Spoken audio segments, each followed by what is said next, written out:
Councilmember Riddell, are you ready? Yeah, I'm ready. All righty, we'll go ahead and call this meeting to order. This is the Yucaipa City Council meeting of August 24th, 2020. And we'll start with asking Captain Williams to lead us in the pledge.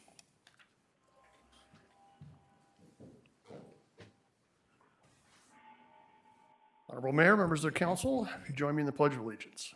I pledge allegiance to the flag of the United States of America and to the republic for which it stands, one nation, under God, indivisible, with liberty and justice for all. Thank you, Captain.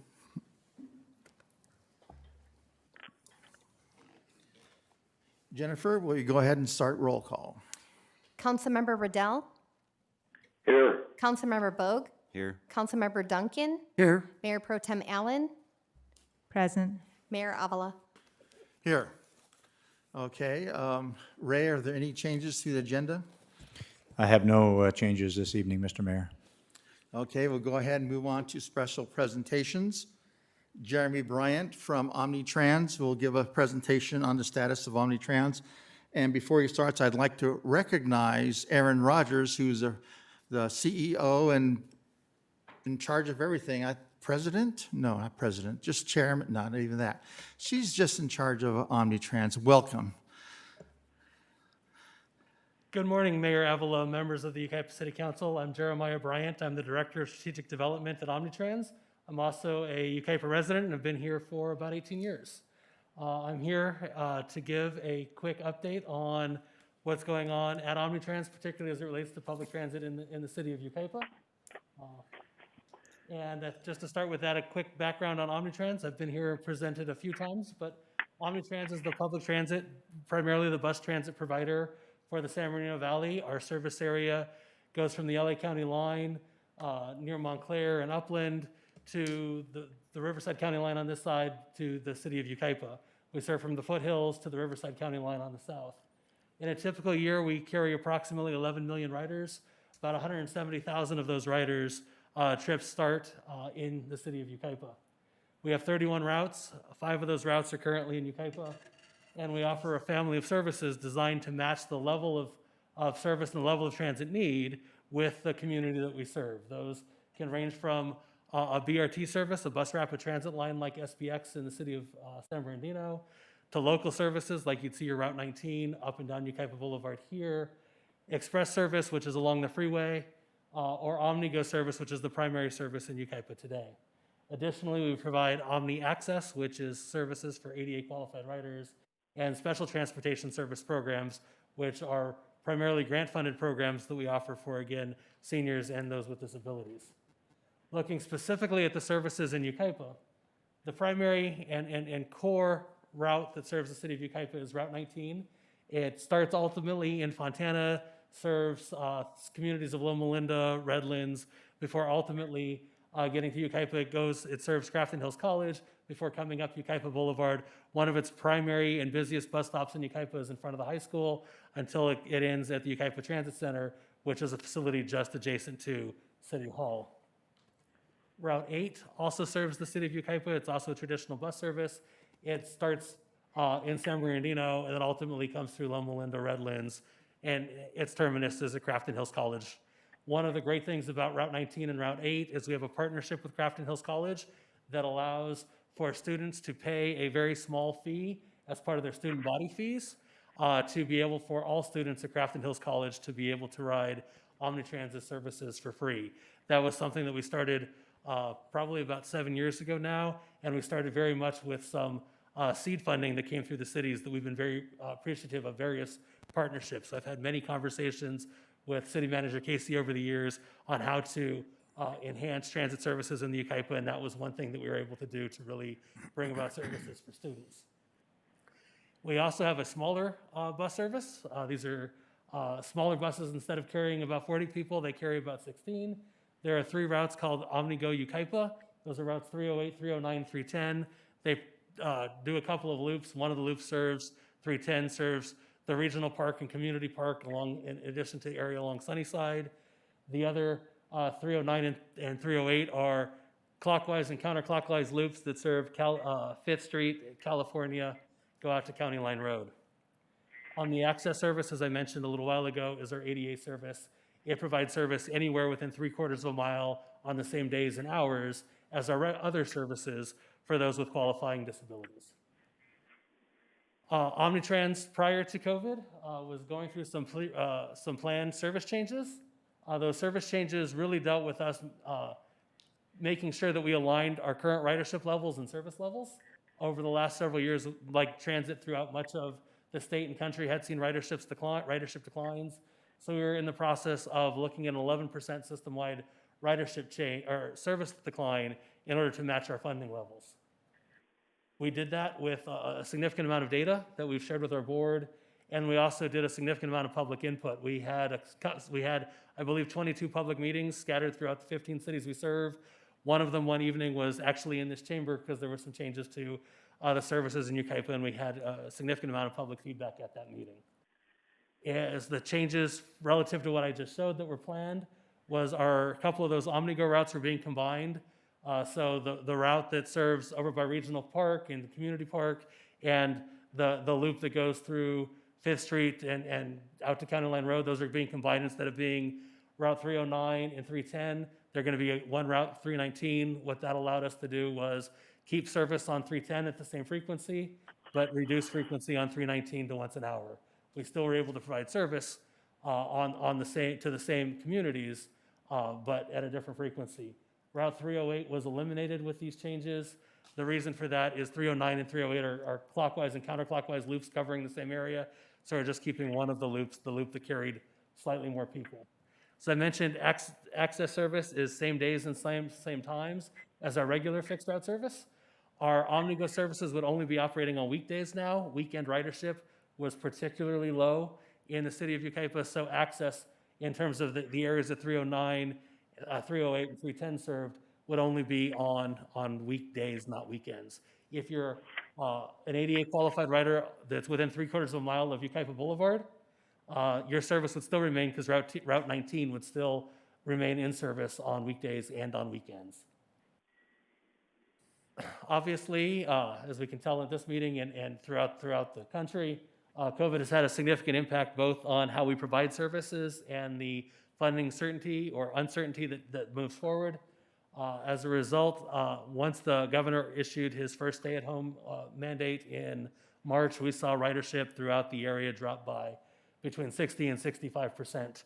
Additionally, as we look at sales tax funding sources, which are the majority of our funding, we looked at keeping those reductions in place for a little while we wait to see how ridership and the system responds. We implemented an emergency service deployment plan. What that was we effectively started to implement our Connect Forward plan already, so those changes to 308, 309, and 310 on OmniGo has already occurred, and we did reduce frequency on Route 19 to hourly instead of 30 minutes, although we're monitoring ridership levels to make sure we maintain social distancing. That isn't where we plan to stay. We do have a number of triggers that our board approved to help us figure out when is the right time to return service to either normal or back to normal.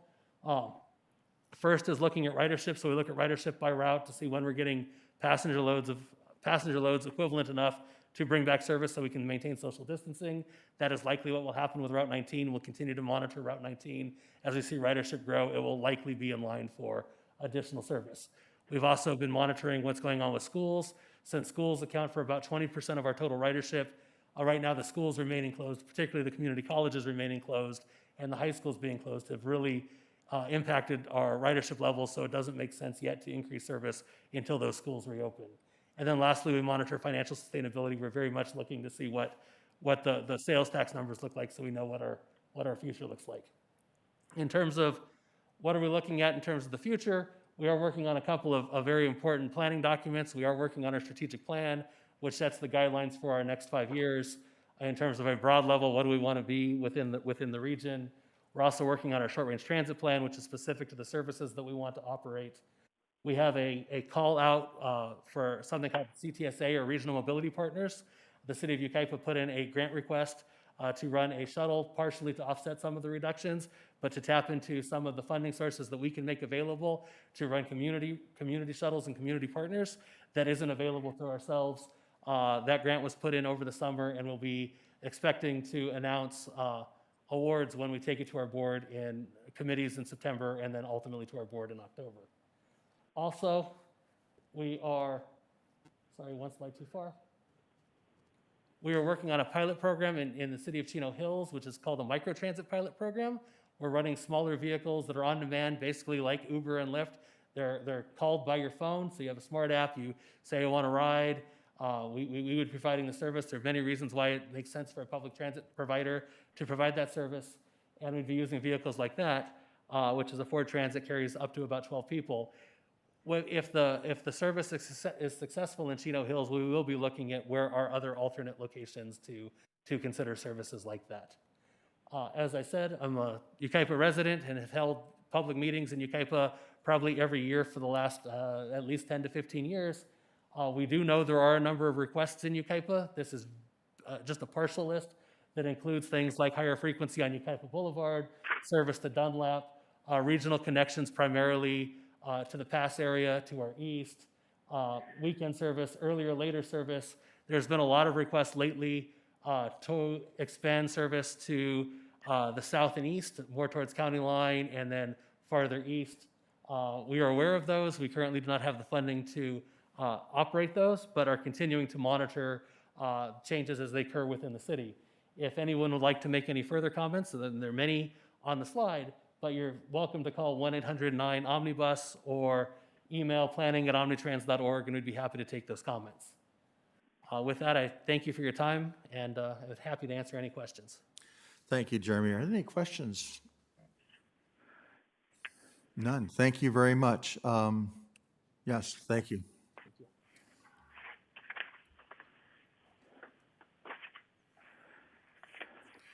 Okay, we'll go ahead and move on to public comment. Mrs. Crawford, are there any public comments for the record?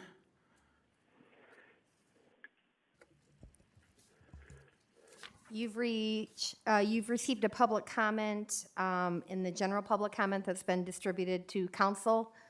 This one will not be posted to our website, and then you've received a public comment submitted on the email in terms of item number 5, which has been distributed to the council and placed in the back of the council chambers and will be a part of the record on the website tomorrow. Okay, thank you. So there's no public comment beyond what you just described. No. Okay, moving on to the consent agenda. Mr. Okay. Mayor, I Yes. need to recuse myself of item number 1. Okay, I'll move items 1 through 5. I'll second. we have a first and a second to approve the consent. Any further discussion? If not, Jennifer, take roll call vote, please. Councilmember Riddell, Aye. Councilmember Bogue, Aye. Councilmember Duncan, Aye. Mayor Pro Tem Allen, Aye. Mayor Avila. Yes. All right, moving on to mayor and council member business. Anyone have anything to report? I have a letter here that I'd like to read, and all of us got this memo about exemplary service, and I'd like to read this in the record, if that's okay, Mr. Mayor. Yes, please. It's written to Fermin, and it's in reference to his staff, and it says, Dear Fermin, about 6 weeks ago, my wife and I submitted plans to construct a patio in our backyard. As first-time owner builders, we weren't sure exactly what we were doing. The plans were returned to us for revisions, which we made and resubmitted them for review. They were eventually approved, and we are now anticipating starting the building process. My reason for the email is the positive interactions we had with your staff. In particular, Tammy Ruiz was phenomenal. She consistently displayed such a great attitude and kept me looped in with the status of the permit. I found her to be an exceptionally refreshing person to communicate with. And Sandy Medina would consistently smile and made us feel welcomed. My father-in-law and brother are both home builders and have shared their frustrations with various planning departments, in parentheses, not Yucaipa, they have dealt with in the past. As you could imagine, my expectations were low when we began the process, but we were pleasantly surprised with the high level of customer service we received. We also had positive interactions with Chris Mee and Jessica Anaya. There were others as well, I just don't recall their names. Please extend our thanks to all of them for being polite, professional, and making us feel we mattered to them and that they had our best interest in mind. You have developed such an effective team. We thought we should let you know we appreciate your commitment to customer service. I thought that was worth reading into record. A lot of cities are not easy to deal with. I've dealt with a few myself, and we have an exceptional staff here at Yucaipa. I agree 100%. Thank you to your staff, Ray.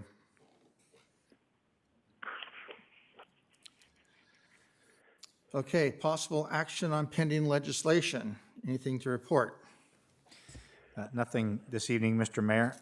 Happy to bring an item to council if you so choose relative to League of Cities recommendations leading into the election, if there's an interest in that, but nothing this evening. Go ahead.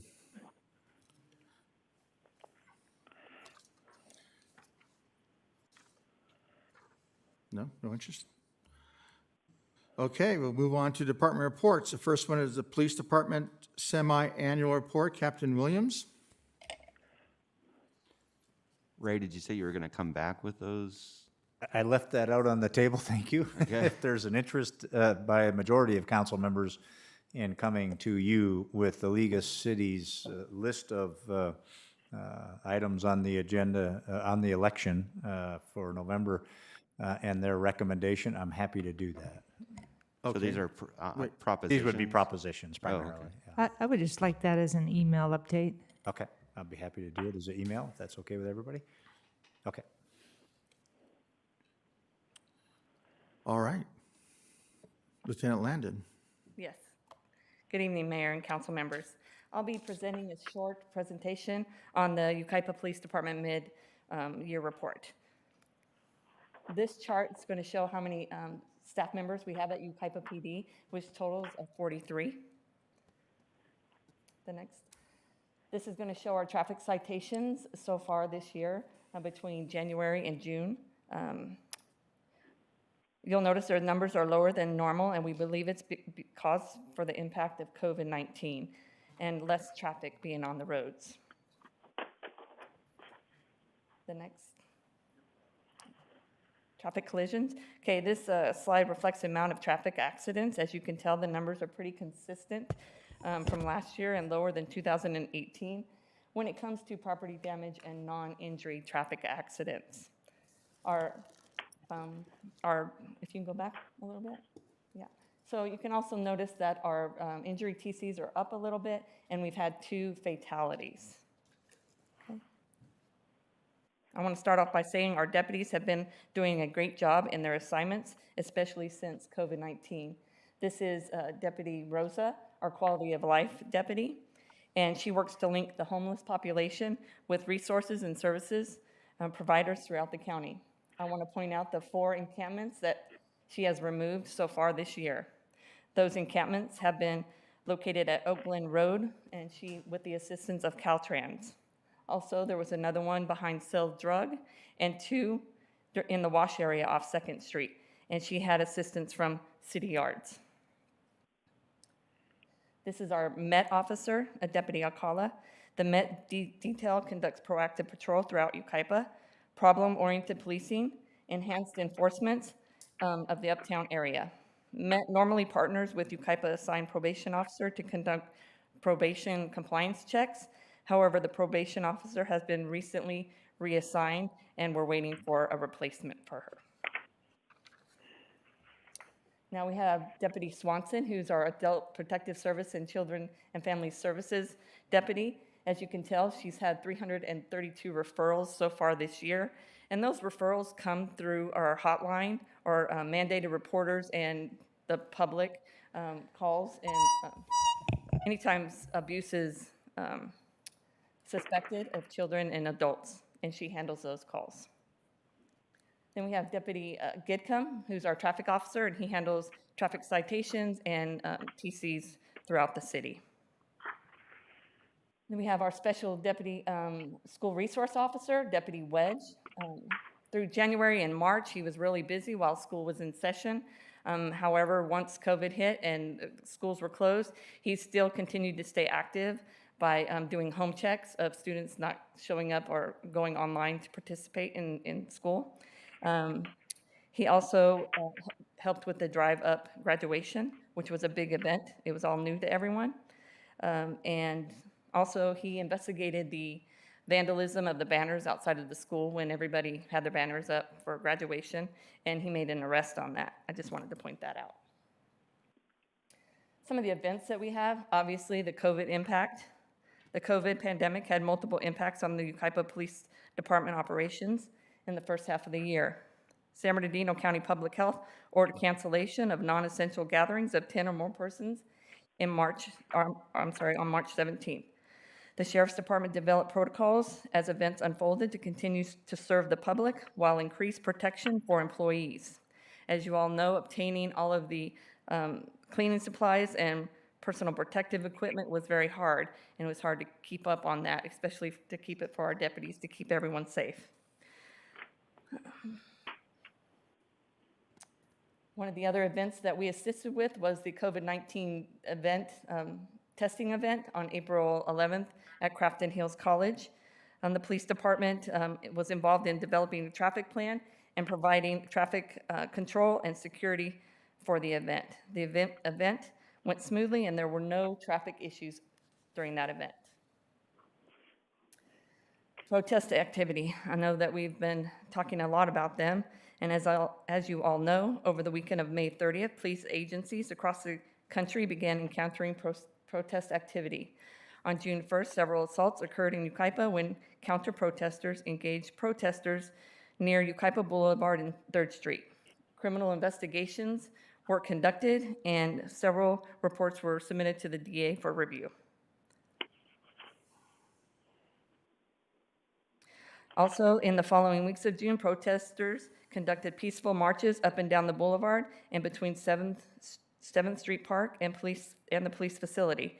Yucaipa PD assigned deputies to facilitate these marches, and during those marches, there were no violence or property damage. On February 26th, the Yucaipa Police Department had an open house between 3 and 6 p.m. We had several residents come and view our facilities, ask questions, and learn how the police department ran on a daily basis. Groups of citizens were escorted through the building by a deputy, and each had their representatives to explain the functions of that area. This event was well attended, and we received very positive comments from families who brought their children to meet us and residents who wanted to learn more about what we do on a daily basis. Since the beginning of COVID-19 breakout and the increased protests within the city, YPD has received an outpouring support from our community members. Several business owners and residents have come to the police department to show their appreciation. And we just wanted everyone to know how much their continued support means to us. And that'll be the end. Anyone have any questions? Thank you, Lieutenant. Are there any questions of Lieutenant Landon? I don't have any questions. I'd like to make a comment, if you don't mind. Go ahead. I just want to say that you guys are doing a great job. I really, really appreciate all the work that you do. A lot of the cities I've read lately have been talking about defunding the police. I'd like to add money to that budget. You guys are doing great, and I really appreciate all your hard work. Thank you. Thank you. Greg? I'd just like to say that it was a great report. Well done. I also think you guys are incredible. And unfortunately, there's a lot of negativity going around, but I don't buy it. I know it's a very stressful job. You don't, usually the interactions with the police is usually not on your best day. Yeah. And I understand that. So you guys do a great job. I know it's a stressful situation and a stressful time, so I commend you and keep up the good work. Thank you. Denise? Yes, I want to echo that, and excellent report. Also, just, the way that your department, the men and women have interacted with the events that have gone on has been stellar. And to note that we even had a speaker at our last council meeting who commended how you interacted with the people on the first of the month at that particular rally. So when the people, the protesters come and applaud your efforts, that's a good, very, very good sign. So just keep up the good work. That's what we want, and that's what you're doing, so way to go. Thank you. Councilmember Riddell, do you have any comments or questions?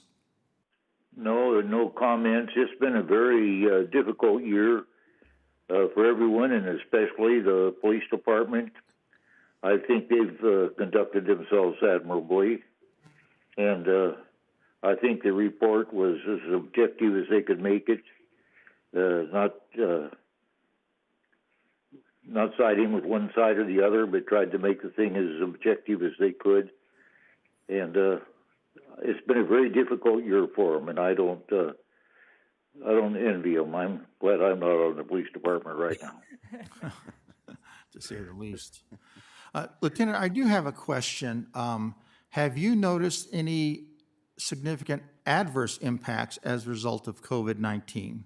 I heard that there was some calls for service that have gone up relative to Child Protective Services. Is there something you can elaborate on? Our numbers generally have been about the same. We were concerned in the beginning because there did seem to be a slight dip in the number of domestic violence, potential child abuse calls, but that's since leveled out. We were concerned that because the kids weren't going to school and weren't encountering people outside the family, that may have been an issue, but at this point, we don't suspect anything. Okay, thank you. And just for the record, I'd like to echo what everybody else has said. I know that your job is very, very hard, and in these times, it's especially trying with what's going on in the nation and how sometimes it gets projected on our local police department. But I think it's fair to say our community, your community, is behind you guys 100%.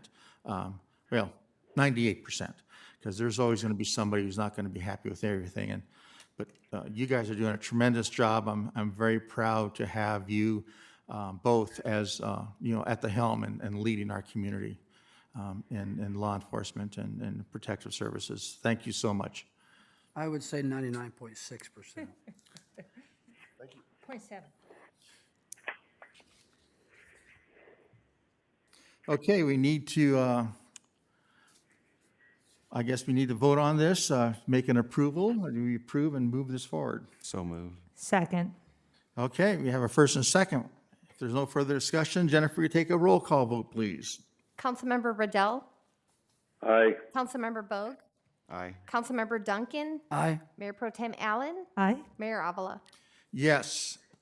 And now we're going ahead and move on to item number 7, clarification and reduction of certain user fees. And I believe that'll be Finance Manager Ryan Blackerby.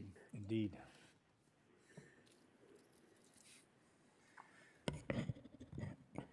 Good evening, Honorable Mayor and council members. The recommendation you have before you is to approve resolution number 2020-52 to clarify and reduce certain user fees. The City of Yucaipa charges user fees for various services it provides. The user fees currently in effect were based on a user fee study originally approved April 23rd, 2018, with updates approved on June 24th, 2019, and May 27th, 2020. At the time of original adoption, Council directed staff to return the third fiscal year for a more comprehensive review of the user fees. And staff is currently planning on bringing such an item before Council in the fall of this year with adoption of new fees set for the spring. It has come to our attention, however, that there are certain user fees in the building and safety category of fees that require more immediate attention. These fees require either clarification in order to ensure staff is appropriately carrying out the direction of Council, or reduction as to not exceed industry standards in certain specific scenarios. With this item before you, changes are being recommended only to the fees identified to be effective immediately, while staff continues the ongoing overall review of user fees, which will be presented in the fall. The recommended changes are summarized in the agenda report, as well as detailed in your attachments. I would like to note that any changes recommended here only serve to clarify or reduce existing fees. No fees are being increased or created. This concludes my report. Staff is available for any questions, which includes myself as well as David Fredborg, a representative from the city's building and safety team. Thank you, sir. Are there any questions or comments of staff? No, I just want to say that the way that this is presented is very clear and concise. It's also encouraging to see fees go from 445 to 75. So I just think the way this is presented is easy to move for approval, and just good job. Okay, I think that's a That's a motion to motion. approve. All right. Council, Second. we have a first and a second. Councilmember Riddell, do you have any questions or comments?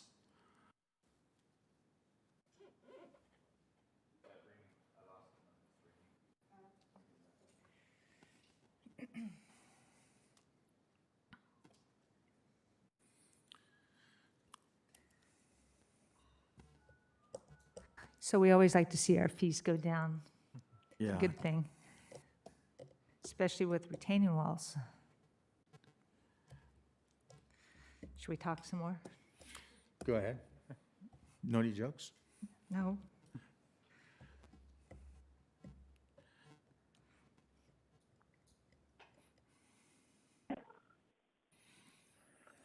This is what happens when technology takes over.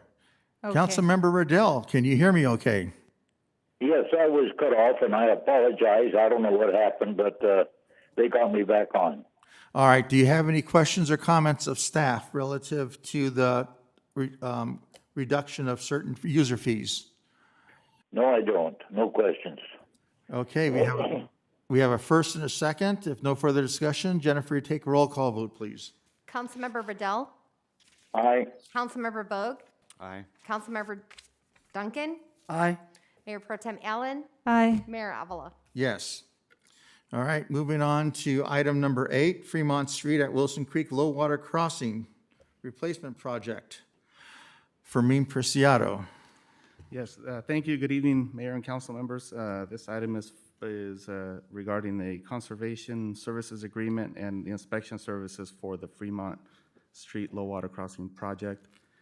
In November of 2018, City Council awarded the construction contract to KEC Engineering for the construction of the bridge at Fremont Street. The construction was completed a year later in November of 2019. And as council is aware, the project included construction within the area or the area within the jurisdiction of the San Bernardino County Flood Control District. So their review and approval and inspection was required as part of that project. The map on the screen, it shows the project location. As you can see, the bridge on Fremont Street is here, and then it included grading upstream along Wilson Creek, and then some work downstream as the channel ties into the spreading basins. As you can see on the screen, the project did include work within a natural drainage channel. So resource agency permits were required from the U.S. Army Corps, the Santa Ana Regional Water Quality Control Board, and also the California Department of Fish and Wildlife. The permit application took about 2 years to complete, and primarily because the process included negotiating on the mitigation that was going to be required due to the construction impacts in the channel. There were many meetings between city staff, the city's environmental consultant, and also the resource agency staff to determine what those mitigation measures were going to be. Ultimately, the permits that were issued did require that a habitat mitigation and monitoring plan be prepared for the project. The purpose of that plan was to identify the impacts and also the mitigation measures that were going to be required, not only in the long term, but also in the short term, to mitigate for those impacts. As a result of the negotiations and the preparation of the plan, approximately 10.2 acres of mitigation area were identified, are identified in the plan. This exhibit on the screen also shows the mitigation area within the project site. Because there were over 10 acres of mitigation area required, some of the mitigation was required to be off-site. The off-site location is just upstream or just east of the Oakland Creek basins, between Pendleton and the Oakland Creek Basin, so just south of Fremont Street. That area is actually immediately adjacent to a 2-acre mitigation area that was set aside as a mitigation for the construction of the Oakland Creek Basins almost 10, 12 years ago. That's when the construction was completed. One of in order to prepare the plan, we had to put together a conceptual landscape plan for the mitigation area. What you see on the screen is the conceptual landscape plan for the on-site mitigation. Again, Fremont Street is here to the left, and as you can see, there's a meandering swell that was created to slow the water down and also for groundwater recharge, and it shows the native plants and trees that are included as part of the mitigation effort that's going to be completed, not just in the short term in the next 5 years, but in perpetuity. The HMMP does include, it identifies the scope of work that's required to maintain the mitigation areas. It also identifies that the city will be responsible for the enhancements that are going to have to be completed, and that includes reseeding with native plants, the planting of several plants in certain areas as identified on the plan, and also trees. It also identifies that a third party, in this case the Inland Empire Resource Conservation District, will provide the oversight of the city's short-term efforts, but they will also be the holder of the conservation easement, and they will be maintaining and monitoring and doing the reporting in the long term for the efforts that are going to be completed as part of the mitigation for the project. As I mentioned, IERCD will be the conservation easement holder over those mitigation areas, and there are only certain groups that the resource agencies allow to be the holders of those conservation easement areas. In this case, IERCD is on their list of qualified organizations, so the proposed agreement is between the city and IERCD. I do want to note that the plan does require that in the event that the success rate of the trees that will be planted within the Oakland corridor along the west side here, if the success rate for the trees is not reached, then we will have to install a temporary irrigation system that can be tied to the irrigation system that is already in place at the Oakland Creek Basin site. And again, that will only be necessary if a certain number of trees or the success rate for the trees isn't reached. And the cost of that irrigation system is already included in the estimate that was prepared for the scope of services in the agreement. So the proposed agreement, again, is between the city and Inland Empire Resource Conservation District, and identifies the work, the cost for the short-term and the long-term work that IERCD is going to complete. It's about $197,000 for the mitigation effort on-site at the project site, and about $157,000 for the work that's required off-site in the Oakland Creek corridor. Caltrans, they have tentatively approved up to $750,000 in grant funding from the Highway Bridge Program that funded the construction of the bridge to pay for 89% of the cost associated with the mitigation efforts. The grant funding could also be used for the staff time and the administration costs associated with implementing the agreement. We are waiting for formal approval from Caltrans on the grant funding, and we expect it in the next few weeks. So with the council approval now, or with council's approval now of the agreement, and for the amounts that are identified in the recommendations for this item, it will, with the approval, it will allow staff and the Inland Empire Resource Conservation District to move forward with the mitigation measures. And that's important because some of those measures need to be initiated in late summer, early fall, in order to achieve those the success rate that's identified in the agreement.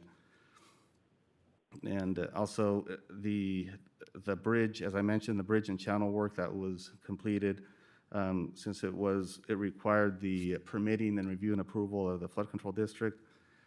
As part of the encroachment permit that the city obtained from them to do the work, they are requesting payment for their plan check and inspection fees. And normally those fees are, I will say lower. They were a little more this time because of the mitigation measures and the expanded footprint for the mitigation area. Those inspection and plan check fees are in the amount of $20,198. So one of the recommendations before you is that City Council approve the authorization of that payment. And I do want to point out that 89% of those costs are also grant eligible. With that, staff recommends that City Council approve the recommendations as listed in the agenda report for this item. That concludes my report. All right, thank you, sir. Any questions or comments of staff? I have a question. I have no questions or comments. I think they did a good job on this, and it's pleasing to note that 90% of it is going to be reimbursed, hopefully, by the federals. So I would vote to approve item number 1 through 5. So that's my motion. All right. I have a question for me. So we went from a low water crossing to, is that a box culvert? Did we bring in boxes, or how did they? We constructed a reinforced concrete box culvert bridge essentially over the channel and raised the profile of the street. Right. Did that restrict flows through that area?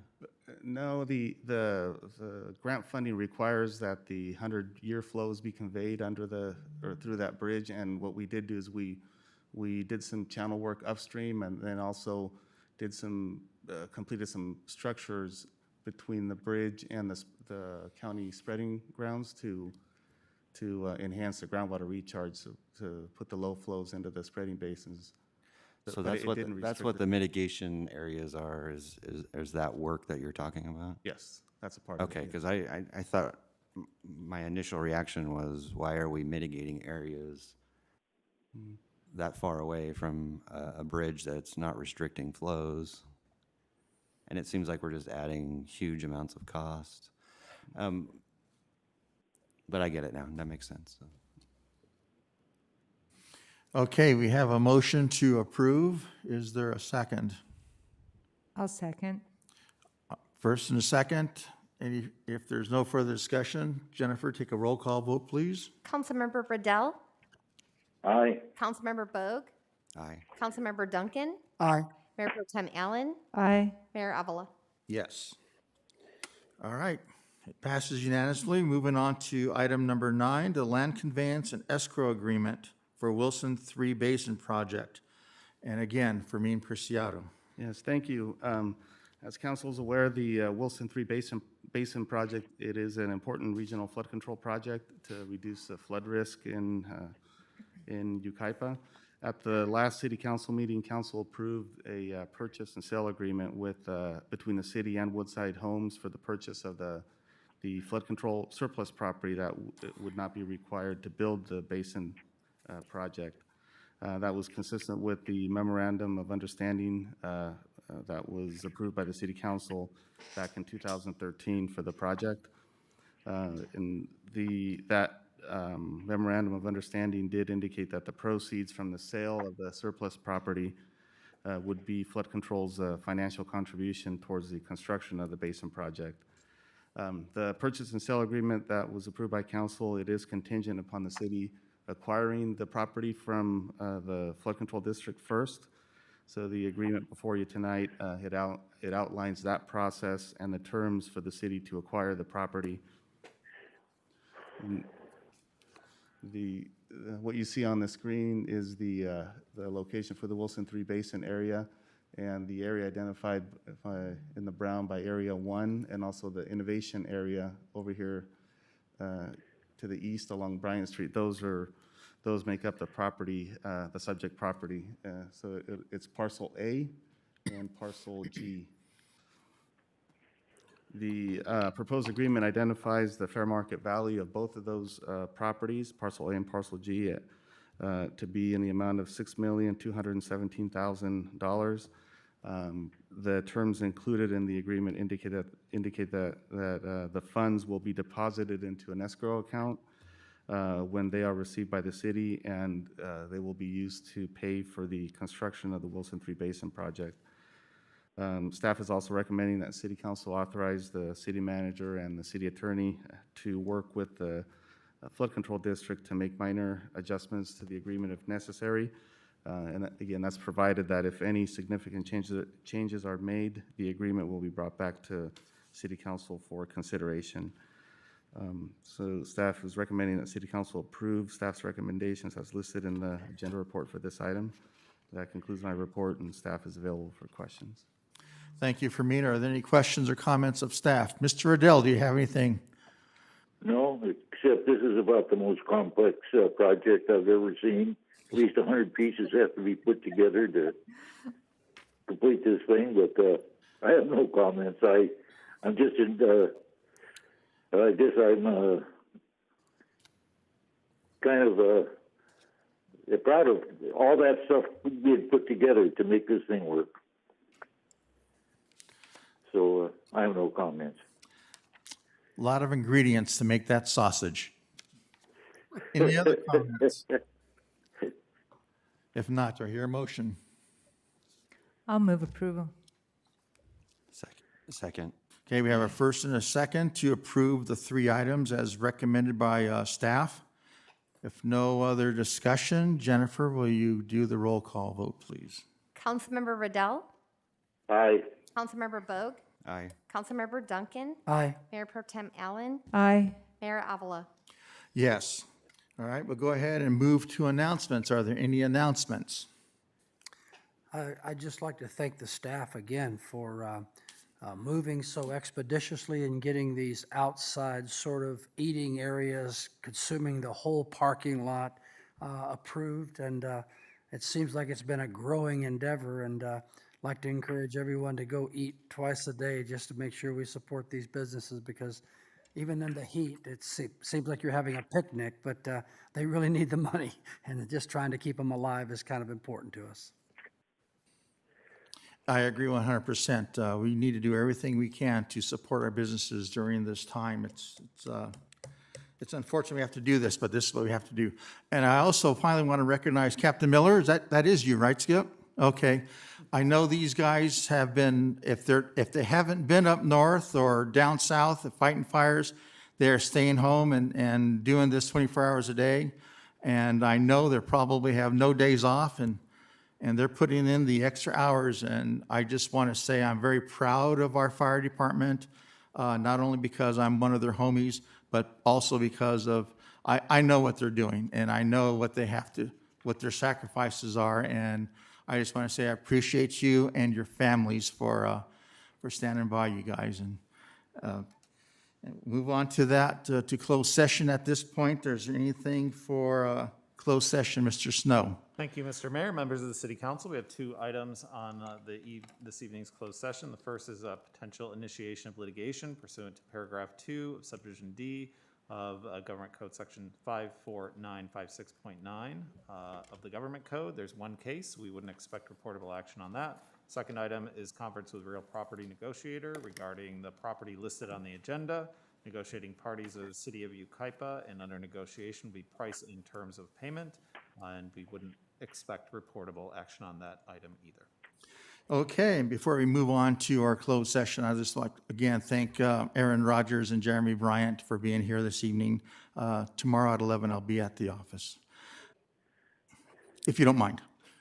Okay, and we'll go ahead and close the open meeting and move to closed session. Thank you very much.